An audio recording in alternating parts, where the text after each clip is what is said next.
Mama Matis, please man. Rengo mahepati kama guwani man. Ninga stop him nandi man. Wazini vusera msida mpera man. Yeah. Hey, bareka vo, wa pari juane mtana mama. Wa pari juane. Hey, bareka vo, wa pari juane mtana mama. Ah, bareka vo, pari juane mtana mama. Sidwesha namanene Ngono wabuwa ho.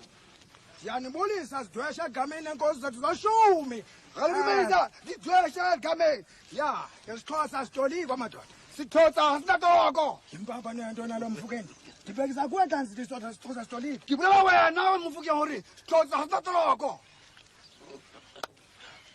manene mahlani ngendawo zethu sizoqala itheko Bontate, hakule mfasi, musebenzi uzobaqala.